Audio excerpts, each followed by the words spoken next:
Oke, perkenalkan nama saya Velan. Saya sebagai moderator di acara ini selama 1 jam ke depan.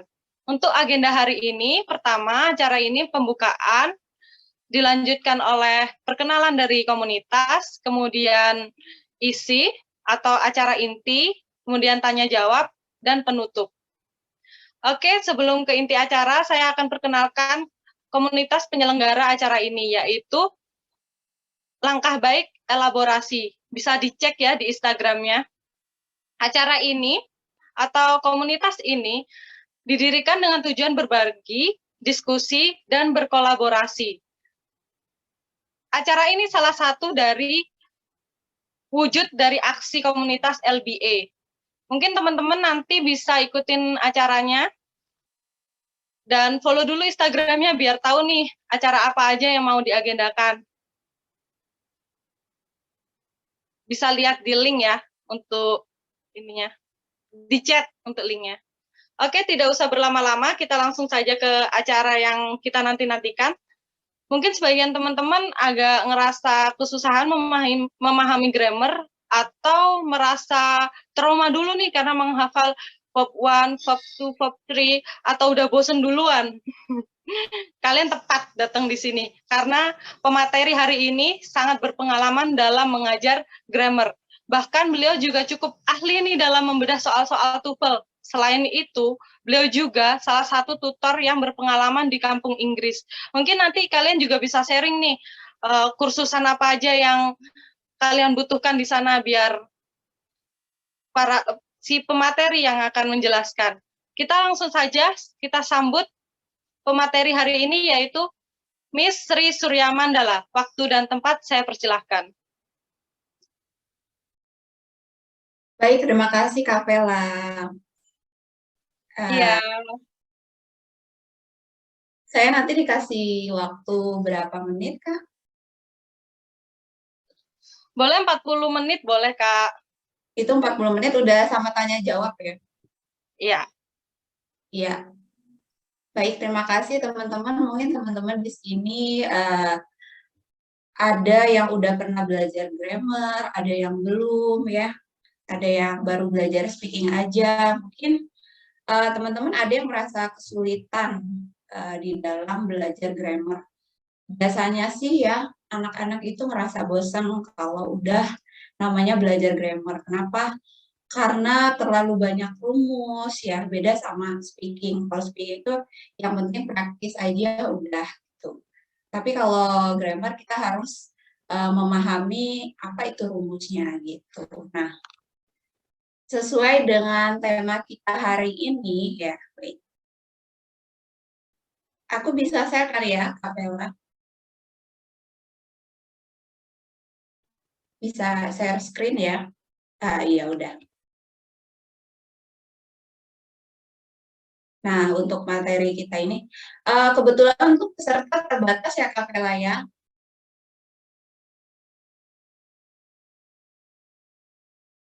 Peserta sendiri kami batasi agar bisa intens untuk bertanya atau konsultasi dengan kakak. Oke. Nah, sesuai dengan tema kita hari ini itu apa? Tips asik belajar grammar. Asiknya di mana sih? Kan belajar grammar itu ngebosenin. Terus asiknya di mana? Nah, teman-teman, kalau saya sendiri ya, yang namanya belajar grammar itu menurut saya asik. Kenapa? Karena saya punya tips-tips sendiri untuk memahami apa grammar itu gitu. Tipsnya apa sih? Nah, tipsnya kadang tips-tips yang saya pahami di sini kadang teman-teman nggak apa ya nggak tahu atau sebelumnya emang nggak paham apa itu grammar gitu. Jadi tips-tips yang saya pahami di sini yang pertama itu pahami dulu struktur dalam bahasa Indonesianya. Jadi yang namanya bahasa Inggris itu sebenarnya sama aja kayak bahasa Indonesia strukturnya. Samanya di mana sih? Kalau dalam bahasa Indonesia itu ada subjek, ada kata kerja, terus ada objek. Nah, di dalam bahasa Inggris juga seperti itu, gitu. Kemudian yang kedua, kita pahami rumus simpelnya. Rumus simple grammar ya, rumus simpelnya. Kadang kan grammar itu banyak teori. Misal, klausa. Klausa itu adalah rangkaian kata yang bermakna polanya seperti ini. Kemudian phrase. Phrase itu adalah rangkaian kata yang berpola head sama modifier. Nah, kalau saya sih nggak seribet itu memahaminya. Kalau saya lebih memahami rumus yang simpel-simpelnya aja. Kemudian yang ketiga, kalau yang ketiga saya itu sering-sering buka kamus. Yang ketiga saya sering-sering buka kamus. Kemudian yang keempatnya pastinya praktis. Praktis itu apa? Praktis itu pastinya saya sering ngerjain soal gitu. Nah, itu yang membuat saya merasa suka atau bahkan lebih ke mencintai grammar itu gitu. Nah ini dia. Jadi yang pertama kita pahami dulu versi bahasa Indonesia sama bahasa Inggrisnya. Misal tuh di dalam bahasa Indonesia sama bahasa Inggris. Bahasa Indonesia ada yang namanya huruf, kata, frasa, klausa, sama kalimat. Terus kalau di dalam bahasa Inggris, itu huruf itu ada yang namanya letter. Kemudian word, phrase, kalau klausa itu clause, kalimat itu sentence. Kemudian, nah, untuk kelima bagian ini saya nggak terlalu ambil pusing dengan definisi ya. Misalnya letter itu definisinya ini, word itu definisinya ini, sama phrase juga, clause juga, sentence definisinya ini. Kalau saya nggak seperti itu, kalau saya sih langsung aja ke rumus simpelnya. Kalau letter, huruf, oh berarti itu nanti ya huruf gitu. Terdiri dari huruf apa? Huruf vowel sama consonant, atau huruf hidup sama mati. Kalau huruf hidup itu a, i, u, e, o. Kalau huruf mati berarti selain a, i, u, e, o. Udah, saya pahaminya seperti itu aja. Kemudian untuk word itu rangkaian huruf. Nah, kalau huruf dirangkai menjadi satu, oh berarti itu adalah kata. Kecuali nanti huruf I yang artinya saya, dan huruf A atau E yang artinya sebuah, seekor, seorang. Nah, kemudian ada phrase. Nah, phrase itu udah ketika kata digabung, ya, kata digabung terdiri dari dua kata atau lebih. Nah, itu namanya phrase atau frasa. Gitu. Kemudian nanti ada clause. Clause itu pola. Saya lebih pahamin ke polanya aja. Kalau clause nanti polanya itu conjunction, subject, verb. Oke. Nah, kalau dia conjunction, subject, verb, atau polanya nanti ada conjunction atau verb, oh berarti itu adalah klausa. Conjunction itu kata hubung. Kata hubung itu misalnya apa? Kata hubung itu misalnya before, after, while, when, although, gitu. Itu namanya kata hubung. Kemudian sekarang yang terakhir ada kalimat. Kalimat itu polanya subject, verb. Jadi kalau ada subjek, verb, oh berarti itu kalimat. Kemudian nanti kalau ada conjunction, subjek, verb, terus ada subjek, verb lagi gitu. Berarti itu nanti kalimat juga. Terus bedanya apa? Subjek verb yang biasa dengan subjek verb, terus ada conjunction-nya lagi, subjek lagi, verb lagi gitu. Kalau hanya terdiri dari subjek verb, oh berarti itu dia kalimatnya simple gitu. Kalau misalnya subjek verb ada kata hubung lagi, ada subjek verb lagi, oh itu berarti kalimatnya kompleks. Udah seperti itu. Terus bedanya apa sih klausa sama kalimat? Bedanya kalau klausa jumlah antara conjunction sama verbnya sama. Misal nih, conjunction-nya 1, verbnya 1. Tapi kalau kalimat, jumlah antara conjunction sama verbnya berbeda. Misal kalau verbnya 1, conjunction-nya nggak ada. Kalau verbnya 2, nih yang di belakang, kalau verbnya 2, berarti conjunction-nya 1. Begitupun seterusnya. Kalau misalnya nanti conjunction-nya 2, oh berarti verbnya 3. Kalau conjunction-nya 3, oh berarti verbnya 4. Nah, biasanya kan di dalam soal TOEFL, terutama itu structure, itu kan ada subjek yang terdiri dari panjang, ya, subjeknya berupa panjang atau objeknya berupa panjang, atau kalimatnya itu berupa panjang. Sebenarnya kenapa dia terlihat panjang? Karena dia terdiri dari conjunction, subject verb, conjunction, subject verb lagi. Artinya apa? Karena sebenarnya dia adalah kalimat kompleks. Jadi cara gampangnya mau bedain klausa sama kalimat udah. Kalau klausa itu jumlah antara conjunction sama verbnya sama. Kalau kalimat jumlah antara conjunction sama verbnya itu beda gitu.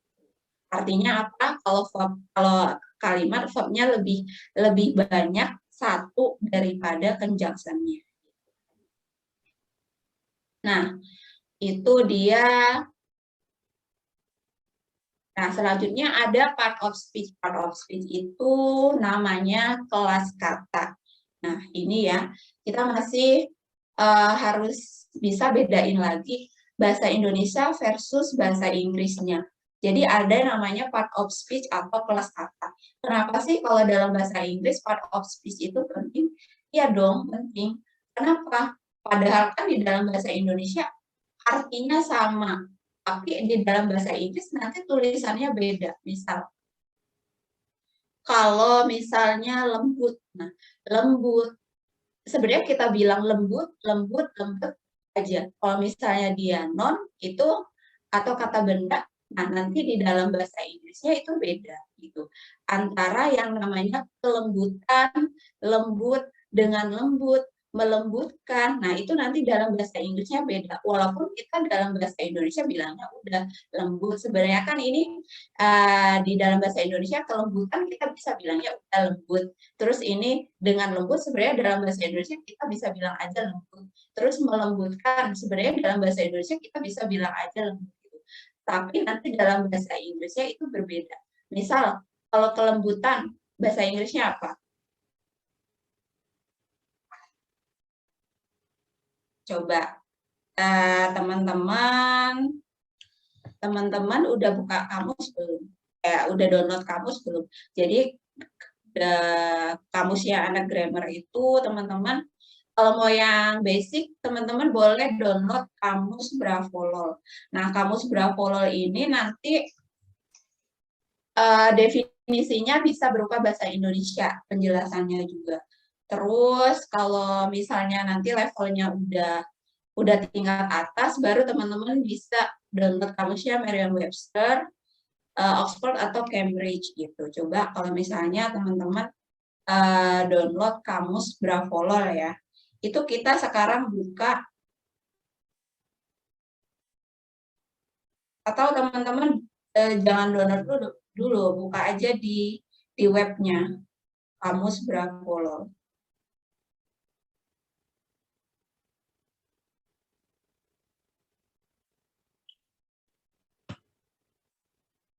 Nah, kalau kita buka kamus Bravolol, ya, kalau kita buka kamus Bravolol, itu kelembutan itu bahasa Inggrisnya apa? Kita bisa bilang gini.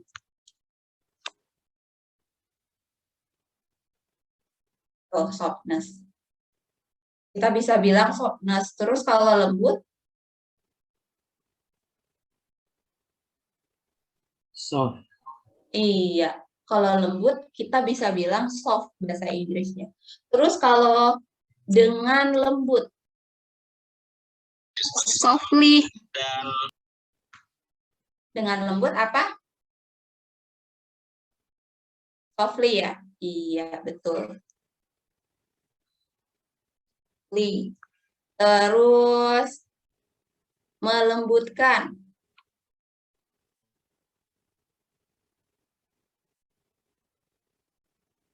Melembutkan.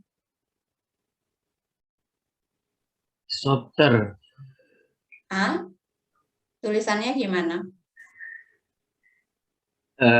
SOFTER. Iya. Apa IR? E. Terus? R. R. Iya. R Mbak. Ini ya. R apa N? R.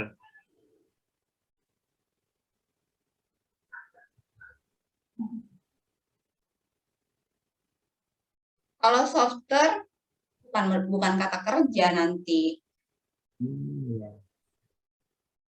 Apa? Apa kalau software apa? Lebih lembut. Iya.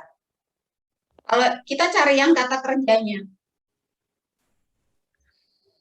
Kata kerjanya melembutkan. Coba apa? Soften. Iya, soften. Betul. Nah, ini dalam bahasa Inggris kan ini tulisannya beda-beda. Terus ini juga nanti secara kelas kata dalam bahasa Inggrisnya berbeda juga itu. Kalau dia softness ya, kelembutan berarti nanti kelas katanya adalah kata benda atau noun. Kemudian kalau soft dia kata sifat atau adjektif. Kalau softly dia kata keterangan atau verb. Kemudian soften dia kata kerja atau verb. Nah, jadi beda-beda. Kenapa sih harus paham part of speech? Kenapa kita harus tahu bedanya? Kenapa? Karena nanti kalau dalam penulisan, kalau misalnya teman-teman ada yang mau writing ya, menulis fokus di writing itu dia sangat berpengaruh ini apa di dalam penulisan gitu. Jadi kelembutan non itu nanti di dalam kalimat letaknya di mana ya gitu. Kemudian adjektif, adjektif itu di dalam kalimat letaknya di mana ya. Sama seperti verb itu di dalam kalimat nanti letaknya di mana. Jangan sampai kita meletakkan verb kita letakkan di depan gitu. Jadi kan otomatis nanti disalahkan gitu. Sama seperti ini, ada preposition atau kata depan, kata sambung atau conjunction tadi ya, conjunction. Kemudian ada kata ganti atau pronoun. Kalau saya rasa kalau pronoun ya udah terbiasa ya teman-teman dengar kata sambung, kata depan itu ya in, on, at gitu. Nah, selanjutnya. Nah, ini tadi ya, apa kamus. Kalau misalnya teman-teman mau fokus di grammar, kalau masih basic, teman-teman bisa downloadnya kamus Grafolol karena definisinya masih berupa bahasa Indonesia. Tapi kalau teman-teman pengen fokus di grammarnya advance ya, advance, udah tingkat atas atau IELTS atau TOEFL, berarti teman-teman nanti jangan lupa download kamus ini juga, Merriam-Webster, Oxford, sama Cambridge. Kalau saya sih lebih seringnya menggunakan Cambridge, kenapa? Karena dia struktur penjelasannya menurut saya lebih detail menurut saya ya. Tapi kalau teman-teman mau pakainya Oxford atau Merriam-Webster is okay. Nah, ini juga penting. Kalimat verbal sama kalimat nominal gitu. Kalimat verbal versus nominal. Kalau di dalam bahasa Indonesia, nah kita harus bisa bedain apa itu kalimat verbal dan nominal dalam bahasa Indonesia versus dalam bahasa Inggris. Kalau kalimat verbal dalam bahasa Indonesia itu kalimat yang ada kata kerjanya. Misal saya menulis itu kan ada kata kerjanya. Saya makan, saya belajar. Nah, itu ada kata kerjanya. Berarti nanti dalam bahasa Inggrisnya kita nggak boleh menggunakan is, am, are, was, were gitu. Kita jangan gunakan is, am, are, was, were. Kemudian kalau kalimat nominal, nah kalimat nominal itu kan nggak ada kata kerjanya dalam bahasa Indonesia. Misalnya si apa ini Nirmayanti itu orangnya baik. Si Nirmayanti itu orangnya baik. Ada kata kerjanya nggak? Nggak ada. Nirmayanti itu orangnya baik. Nirmayanti itu baik. Nah, baik itu kan bukan kata kerja, tapi kata sifat. Bisa, Apelan itu cantik ya. Apelan itu cantik. Ada kata kerjanya nggak? Nggak ada. Cantik itu kata sifat. Nah, kalau dia nggak ada kata kerja, dalam bahasa Indonesianya nggak ada kata kerja, berarti dalam bahasa Inggrisnya itu namanya kalimat nominal. Nah, dalam bahasa Inggrisnya nanti baru kita menggunakan is, am, are, was, were. Nah, simpelnya seperti itu. Simpelnya seperti itu. Jadi ini gimana? Dalam bahasa Inggrisnya, Elza menulis sebuah surat. Jadi gimana? Elza writes a letter ya. Elza writes a letter. Berarti dia ada kata kerjanya dalam bahasa Indonesia. Terus dalam bahasa Inggrisnya kita nggak pakai is, am, are, was, were. Nah, sekarang kalimat nominal. Elza itu seorang wanita yang cantik. Berarti dalam bahasa Inggrisnya kita pakai is, am, are, was, were. Berarti Elza. Nomor mana? Mobil. Terus? Suara siapa tuh? Elza is beautiful. Oke, nggak apa-apa. Elza is beautiful. Kalau kita bilang Elza was beautiful, boleh nggak? Boleh-boleh aja. Berarti dia cantiknya dulu. Udah gitu. Seperti itu. Kemudian selanjutnya, nah itu ya bedanya verbal sama nominal. Kita pahami dalam bahasa Indonesia versus dalam bahasa Inggrisnya. Nah selanjutnya pronoun kata ganti. Nah pronoun ini penting. Biasanya orang itu nulis pronoun itu kebalik-balik. Objek jadi subjek, subjek jadi objek gitu. Nah subjek itu bagiannya ada apa? Ayu, Dewi. Ingat aja artis Ayu, Dewi, he, she, it. Kemudian objek ada me, you, them, us, him, her, it. Udah gitu. Terus kalau subjek, oh berarti nanti posisinya sebelum verb. Kalau objek, oh berarti nanti posisinya setelah verb. Udah gitu.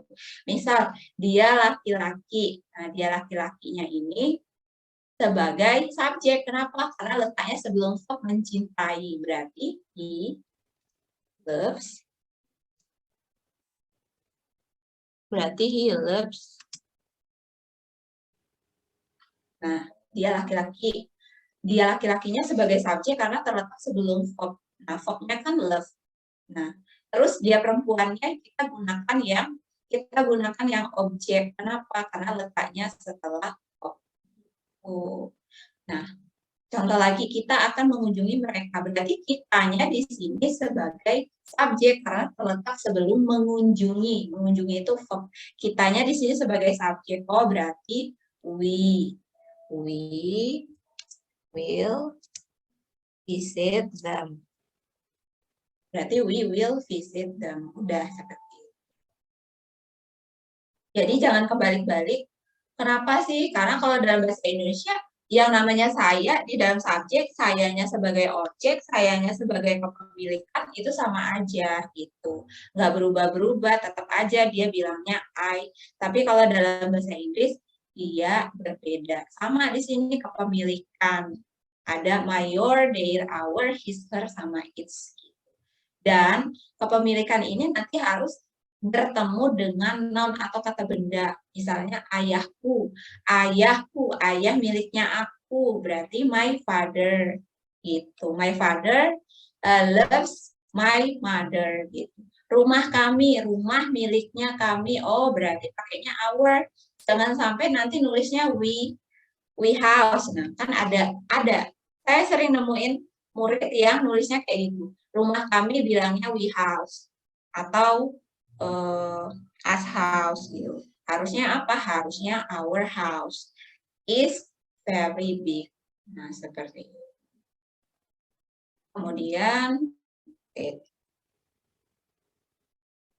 nah, sekarang ini yang paling penting ya. Paling penting dan biasanya anak-anak yang saya temui itu udah backup duluan kalau misalnya udah ngomongin 16 tenses. Kenapa? Karena banyak ya. Cara gampang hafalinnya gimana? Cara gampang hafalinnya gini.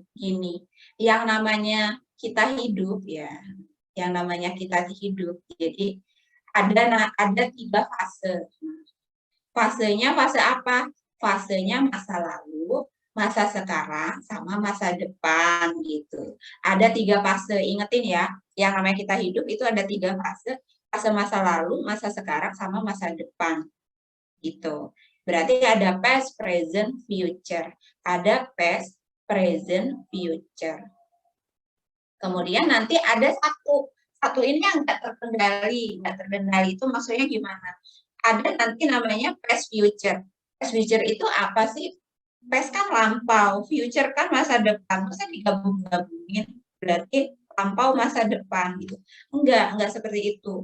Jadi past future ini nanti dianggap sebagai rencana gagal. Jadi kan past-nya lalu, future-nya rencananya itu, future-nya itu masa depan. Jadi dia ngomongin rencana, tapi rencana yang dilakukan di masa lalu. Berarti kan rencananya bisa jadi udah gagal, bisa jadi udah terjadi, tapi kebanyakan sih gagal. Kenapa? Karena nanti past future ini digunakan untuk kalimat yang berandai-andai. Gitu.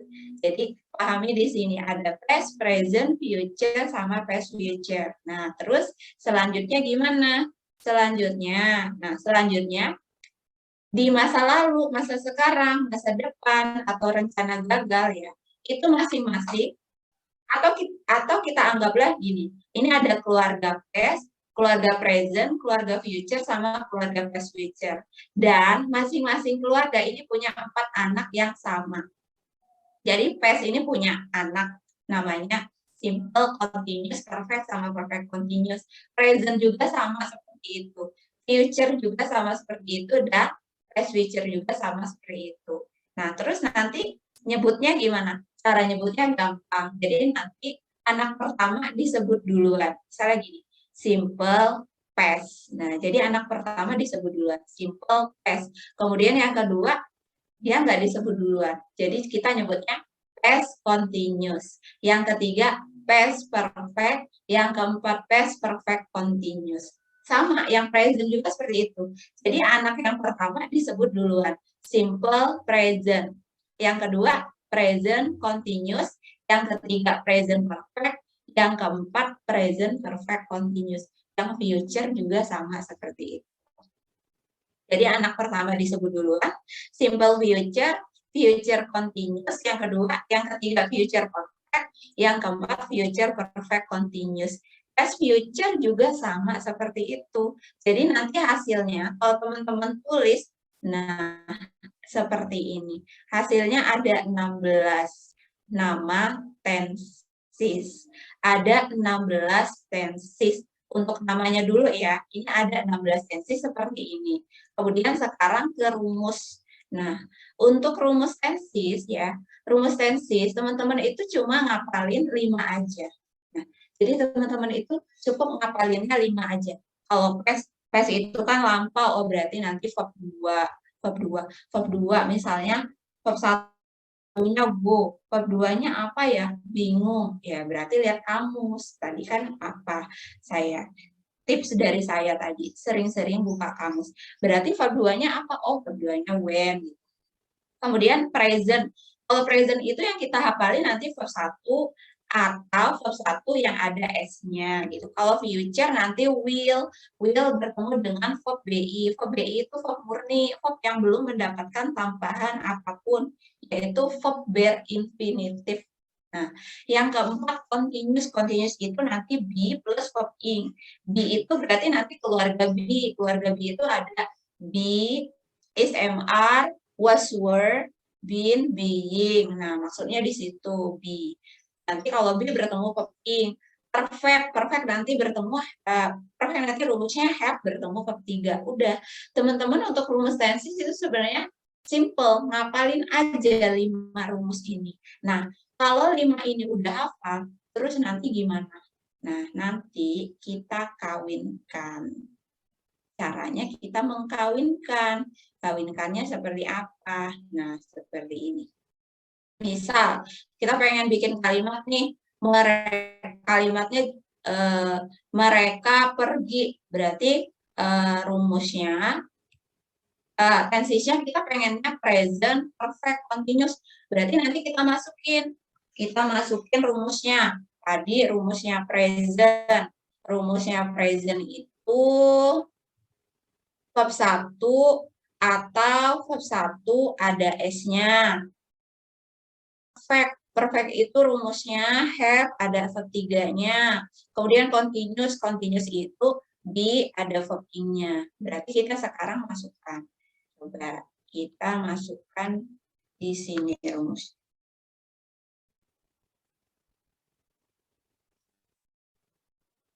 Wait, aku tulis. Tadi ada present. Present itu rumusnya apa tadi? Present itu rumusnya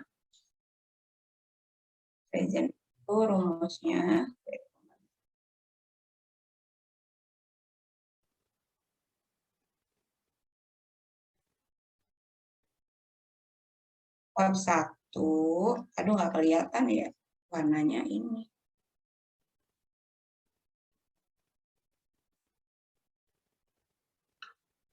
Present itu tadi rumusnya verb 1 atau verbnya ada S-nya, udah gitu. Kemudian yang perfect itu tadi rumusnya have plus verb 3. Kemudian continuous itu tadi rumusnya ada be plus verb ing. Nah, sekarang kita tinggal kali-kaliin. Kita lihat dulu subjeknya mereka. Kalau mereka itu berarti nanti verbnya jangan pilih yang verb 1. Jangan pilih verb yang ada S-nya. Kalau mereka berarti nanti jangan pilih verb yang ada S-nya. Mereka nanti bertemunya dengan verb 1. Berarti nanti kita caranya gini. Verb 1 kita lingkarin, kemudian kita kaliin sama have. Tuh. Kemudian verb 3 kita lingkarin, verb 3-nya kita kalikan dengan be. Sekarang verb 1-nya have ada have. Kemudian verb 3-nya be itu ada been.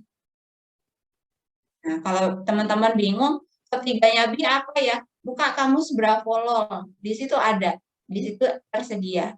Kemudian verb ing-nya apa? Verb ing-nya di sini kita kalikan kata kerjanya pergi. Kata kerjanya pergi berarti go.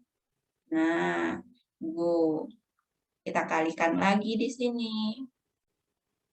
Berarti nanti going. Nah, berarti di sini nanti kalimatnya they have been going. Udah gitu, gampang. Seperti itu. Kalau mau ngapalin rumus tenses, hafalin aja tadi yang 5. Nah, itu tuh 5. Hafalin aja ini. Terus untuk nama tensesnya tadi pakai cara yang tadi. Oh. Seperti itu.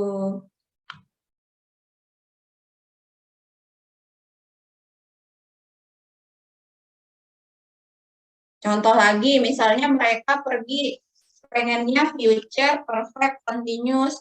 Oh, berarti kita kaliin lagi di sini. Future tadi rumusnya apa ya? Oh, future kan tadi rumusnya. Future tadi rumusnya will, verb BI. Perfect, have, verb 3. Continuous, be, verb ing. Kemudian pergi, kita kalikan dengan go. Nah, baru di sini kita lingkarin yang ada V-nya kita lingkarin. Tuh, ini kan ada V-nya. Kita lingkarin. Terus ini ada V. Ada V-nya kita lingkarin.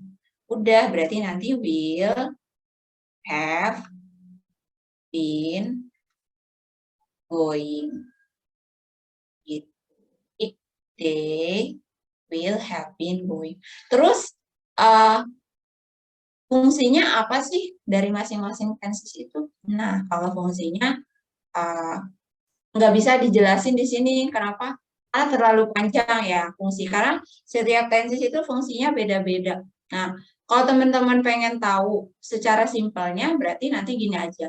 Kalau past berarti nanti dia ngomongin yang lalu-lalu. Kalau present ngomongin yang sekarang-sekarang. Kalau future berarti ngomongin yang nanti-nanti. Udah gitu aja. Terus apakah di dalam TOEFL semua tenses dipelajari? Terus apakah di dalam IELTS atau writing ya semua tenses dipelajari? Jawabannya enggak. Tapi kalau teman-teman pengen pahami semua tenses ya is okay. Kalau teman-teman pengen grammarnya matang katanya. Kan aku anak grammar katanya. Jadi harus hafal dong tensis ya nggak apa-apa gitu. Tapi nanti kalau misalnya teman-teman pengen lanjutnya di TOEFL, nah TOEFL itu terutama structure ya, terutama structure itu tenses yang keluar itu paling simple past, simple present, sama present perfect. Udah itu. Sama IELTS. IELTS kan writingnya itu simple present, simple past, present perfect, sama satu lagi future. Kalau IELTS ya, writingnya itu ada tambahan satu simple future. Nah, karena kan biasanya kalau IELTS untuk writing test 1 itu kan ada kita mengcompare tulisan data sekarang sama data di masa depan. Kadang kan ada yang seperti itu writing test 1-nya. Jadi kita pakai future gitu. Terus kalau untuk writing yang general gimana? Sama writing yang general paling kita pakai tensesnya simple past, simple present, simple future, sama present perfect gitu. Udah itu aja yang dihafalin 4 itu. Cuma nanti kita harus paham, walaupun cuma 4 kita harus paham versus rumus tenses dalam aktif, pasif, sama nominalnya gitu. Aktif itu kata kerjanya itu me atau ber, atau pokoknya bukan di.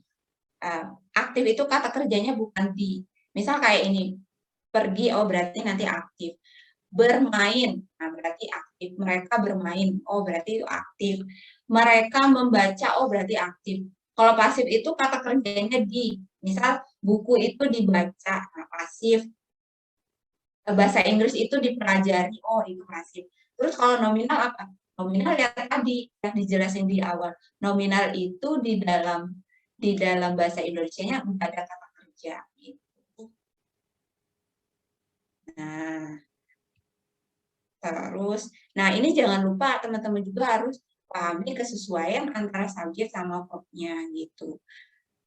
Kenapa? Ya iya harus. Kenapa sih harus bisa membedakan ya? Kalau nggak bisa bedain nanti ketika teman-teman menganalisa soal pastinya salah gitu. Kesesuaian antara subjek sama verbnya.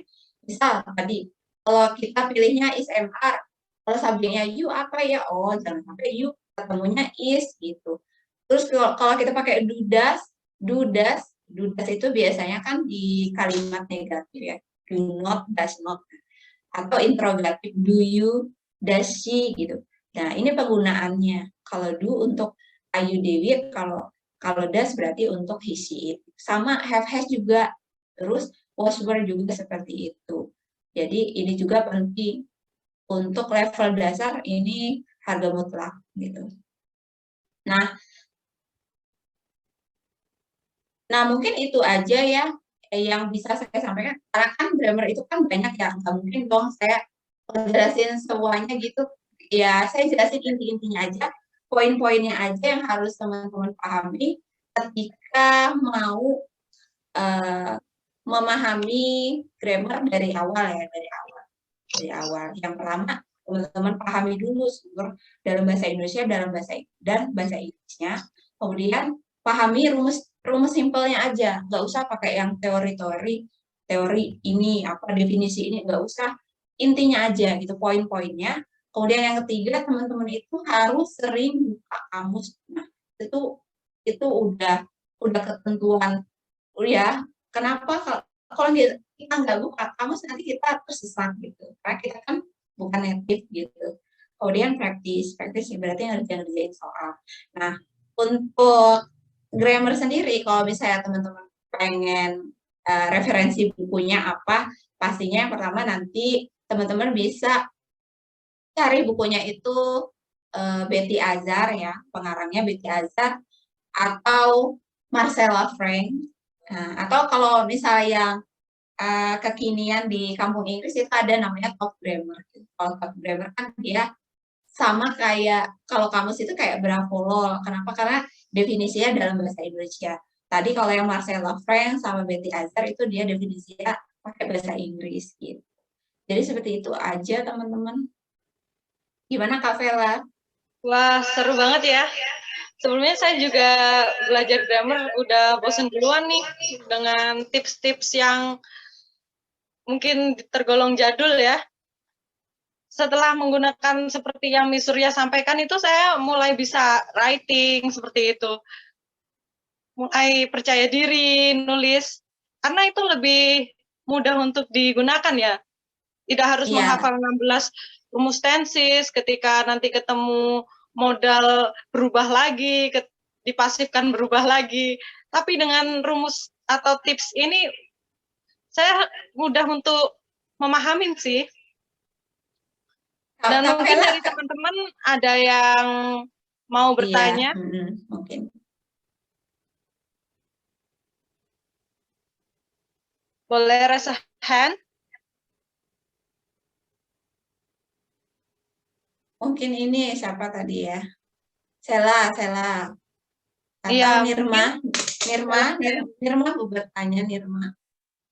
Ada yang mau ditanyakan? Bisa juga kalian yang mau ke kampung Inggris, mau kursus, konsultasi ke Miss Surya saat ini bisa ditanyakan juga. Karena di kampung Inggris kan banyak banget nih lembaga kursus. Iya, biar nggak tersesat ya Kak Velan ya. Iya, betul. Kalau Kak Velan dulu tersesat nggak waktu ke kampung Inggris? Dulu sempet sih. Tapi kebetulan terus masuk di kursusan yang tepat, padahal lembaga itu tidak tergolong yang tidak suka iklan ya. Wah, dari situ saya cuman 1,5 bulan udah bisa writing. Wah, di mana itu kursusannya? Mau di-spill nih. Iya. Di Oke, Miss teman-teman. June. Di mana? Di Miss June ya? Iya, Iya. karena emang seperti tips-tipsnya sama kayak Miss Surya. Jadi mudah dipahamin. Iya. Teman-teman ada yang ingin bertanya? Siapa ada yang tanya? Siapa? Ya, silahkan. Baik Kak, terima kasih sebelumnya. Assalamualaikum warahmatullahi wabarakatuh. Waalaikumsalam warahmatullahi wabarakatuh. Miss Surya, Iva mau nanya, Iya. kan Iva Popular Hunter. Kemudian mau tanya les IELTS speaking, IELTS atau speaking dan ke ini. Intinya tentang IELTS yang bagus buat kita pelajari, buat kita belajar secara online di kampung Inggris. Online ya? Iya, recommended enggak?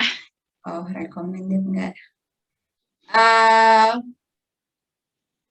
Saya memposisikan saya sebagai ini ya, biar supaya saya lebih objektif ya, karena kan kebetulan saya di sana ngajar, jadi supaya saya lebih objektif, saya memposisikan diri saya sebagai murid yang pengen khusus misalnya ya di sana. Jadi kalau untuk speaking online, IELTS ya. IELTS nih. IELTS, cuma dia biayanya tergolong mahal. Menurut saya, mau nggak apa-apa.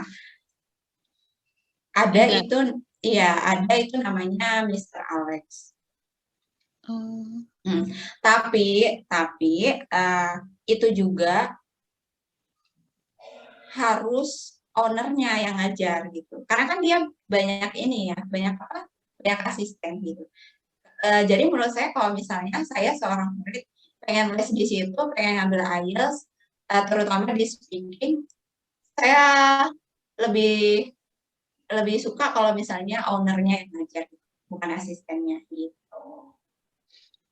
Bener banget, Miss. Soalnya sebelumnya pernah ikut juga ini kelas speaking dan katanya dari kampung Inggris. Cuma pas join di dalamnya tuh untuk pemula. Jadi kalau maksudnya dasar banget gitu, Miss, dari anggota tuh. Iya, dia kursusannya apa? Maaf, Miss, kalau itu jangan. Oh, jangan. Iya. Kasihan gitu. Oh, kasihan. Jangan. Iya, betul jangan. Terus kalau misalnya writing itu ada rekomendasi ya. Ini saya memposisikan saya sebagai murid ya. Kalau misalnya saya pengen les writing for IELTS, ada itu kursusan namanya IELTS Impact. IELTS Impact. IELTS Impact. Dan dia biayanya relatif murah juga itu di kampung Inggris. Terus apa kalau TOEFL ya, bentar. TOEFL itu sebenarnya cukup banyak ya, cukup banyak. Kalau IELTS tadi emang agak sulit kita carinya. Kenapa? Karena kalau misalnya ada di kursusan yang ngajarin IELTS, tapi dia harus camp di situ. Nah, jadi kan sulit kalau mau online itu sepertinya tidak tersedia gitu. Cuma kalau TOEFL, nah lembaga-lembaga itu di kampung Inggris sekarang banyak yang udah online gitu. TOEFL misal, ini kalau saya sebagai seorang murid ya, saya pengen les TOEFL misalnya. Saya pengen les TOEFL di mana nih? Mungkin saya pengen les TOEFL-nya di titik nol. Atau kalau soal-soalnya tergolong mudah, saya mau belajarnya di Mahesa. Atau kalau lumayan sedang ya, nggak terlalu mudah, nggak terlalu sulit soal-soalnya, saya mau belajarnya di Elpas gitu. Atau saya mau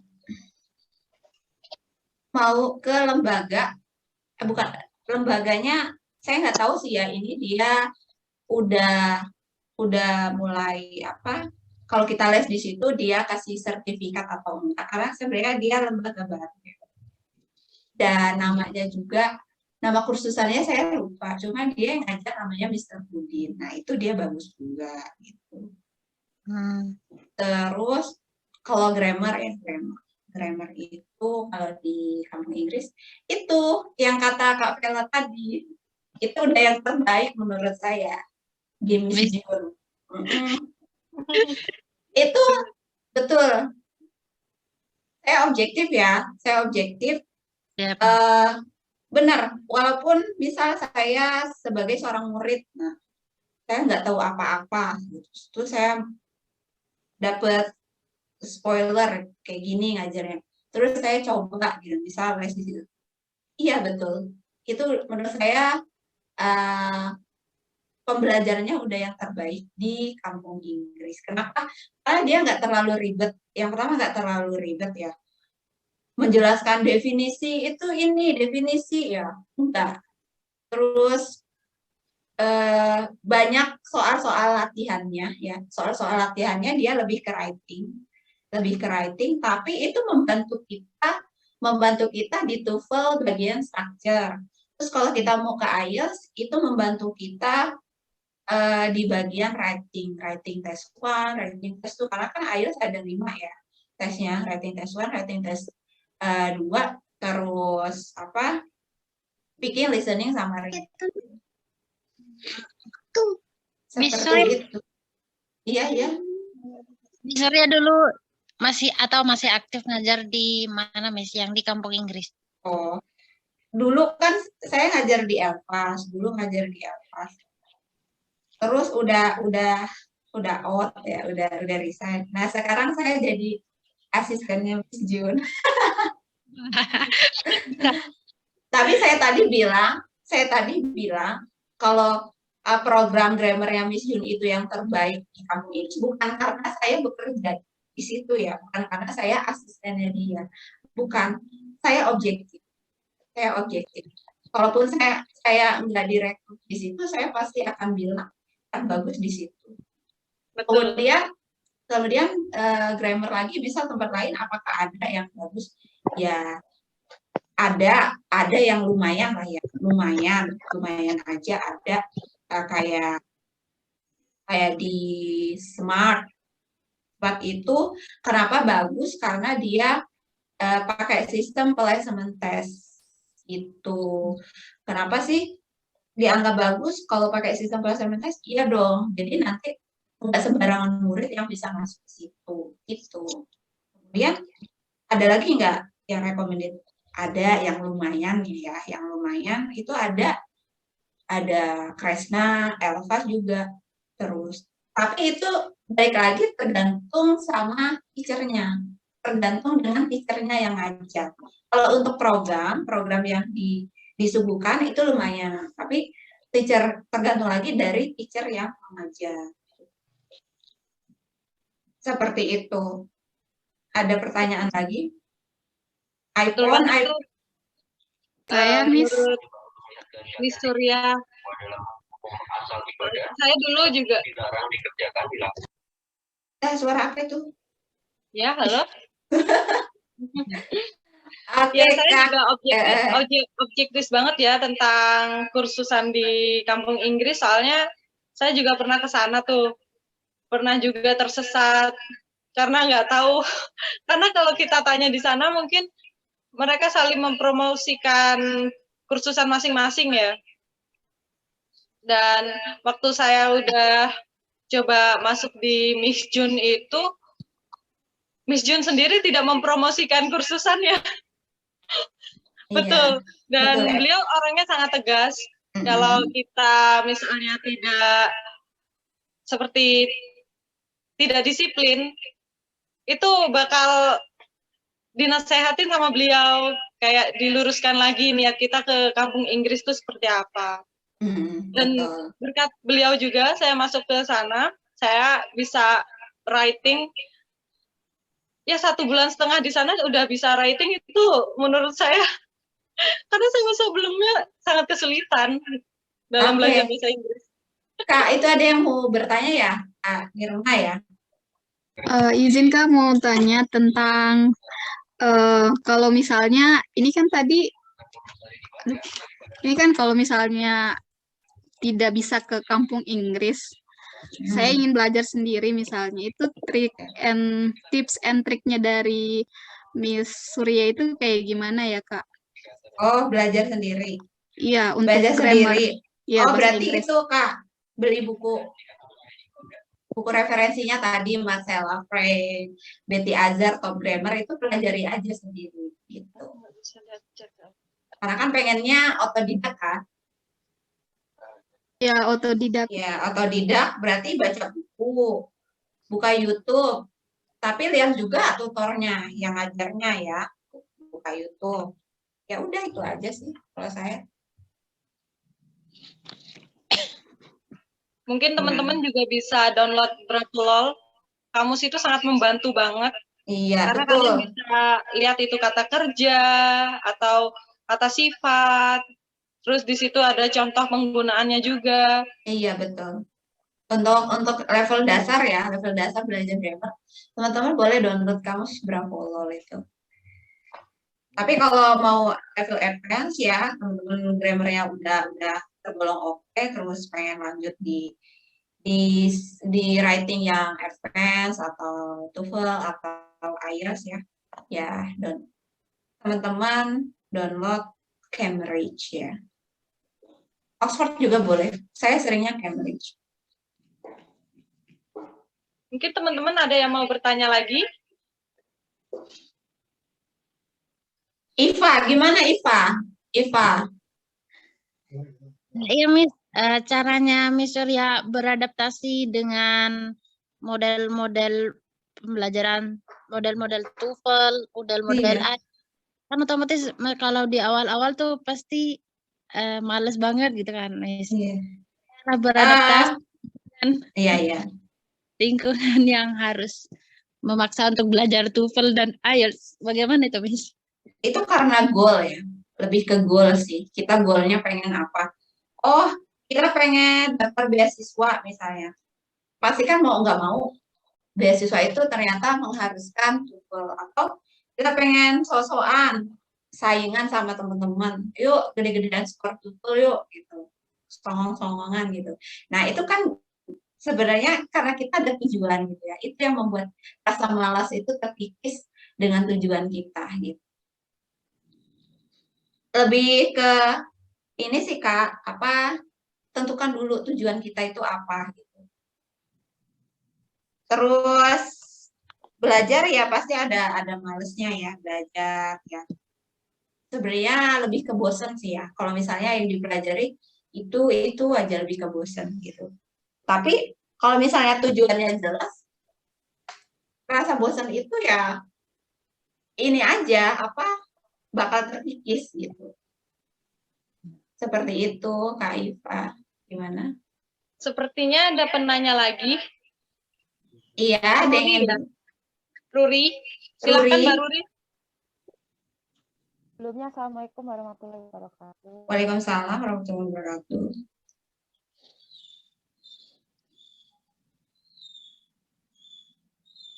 Iya, Kak Ruri. Mbak Ruri. Wah, suaranya nggak kedengaran, Kak Ruri. Iya, suaranya hilang. Mungkin bisa chat di kolom chatnya. Iya. Coba ini di chat. Chat aja di kolom ini.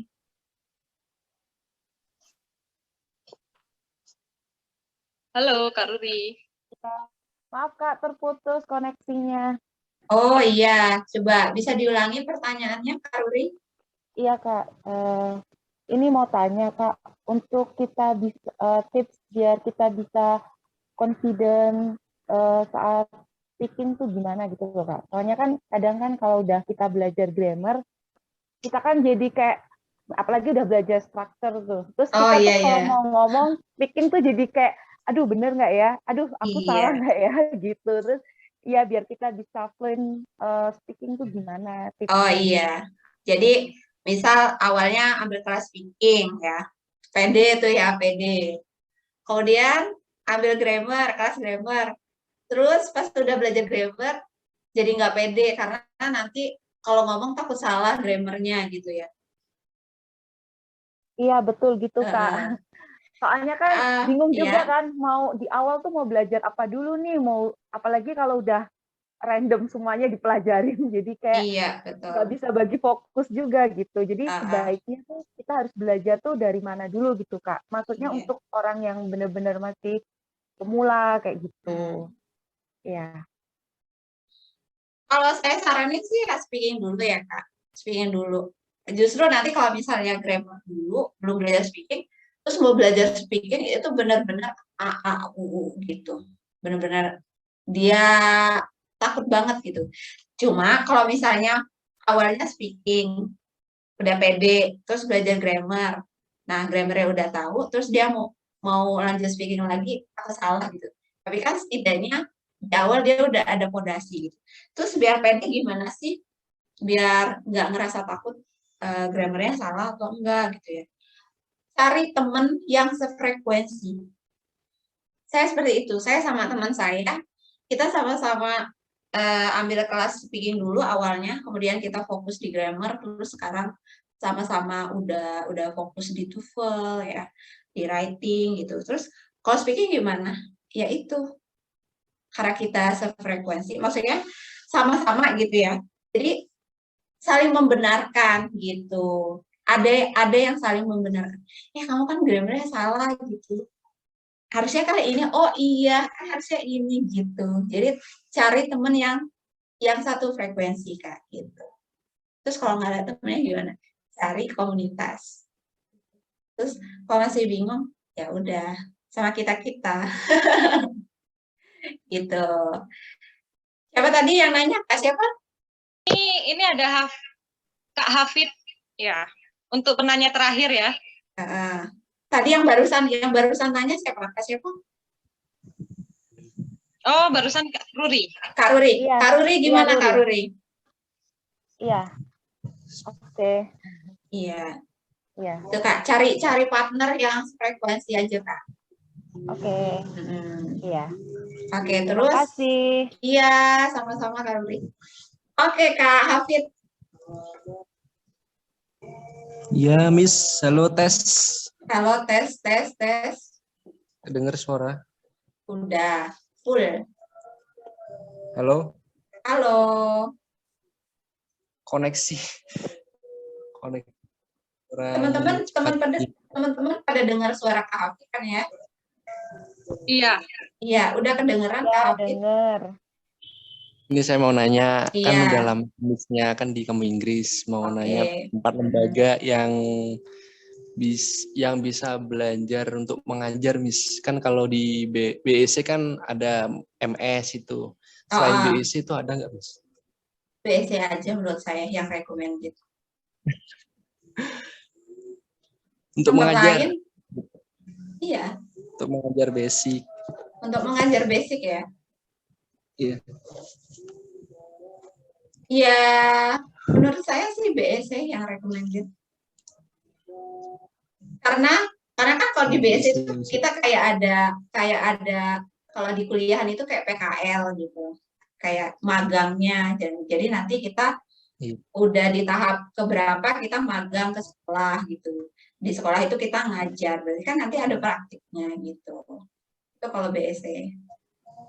Kalau di lembaga lain saya rasa sih enggak yang fokus ke situ ya. Rata-rata untuk siswa di lembaga lain itu. Gimana, Kak? Ya udah kalau gitu. Terima kasih, Miss. Tapi Kak Hafid ya sebelumnya udah pernah ke BSc? Udah pernah sampai isi resign nggak sampai selesai. Nggak sampai selesai. Kenapa nggak sampai selesai?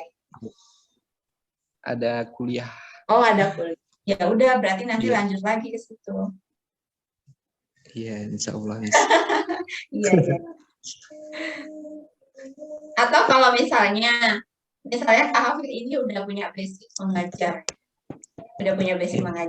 udah bisa mengajar ya, atau udah pernah mengajar, atau suka mengajar, ya nggak apa-apa, Kak Hafid kursus aja di lembaga lain, ambil ilmunya, kemudian dipraktekkan ke muridnya Kak Hafid, gitu. Ya gitu. Oke, baik, Miss. Ya, terima kasih banyak. Sama-sama, Kak Hafid. Yang lain, udah ya Kak Vela ya? Apa masih ada yang boleh bertanya lagi? Karena keterbatasan waktu, Kak, jadi kita akhiri acara ini. Iya. Terima kasih Kak Surya, sangat seru sekali acaranya dan materinya sangat banyak sekali ilmunya ya. Iya. Dan terima kasih teman-teman yang sudah hadir secara virtual. Semoga COVID segera berlalu agar kita dapat bertemu secara offline ya. Jauh dong kalau ketemu offline. Oh, harus ke kampung Inggris nanti ya? Iya. Iya. Semoga bisa berkumpul di kampung Inggris ya. Iya, betul. Baik teman-teman, saya tutup acara ini dengan alhamdulillah rabbil alamin. Wassalamualaikum warahmatullahi wabarakatuh. Waalaikumsalam warahmatullahi wabarakatuh. Terima kasih teman-teman. Terima kasih teman-teman. Mbak. Terima kasih kembali.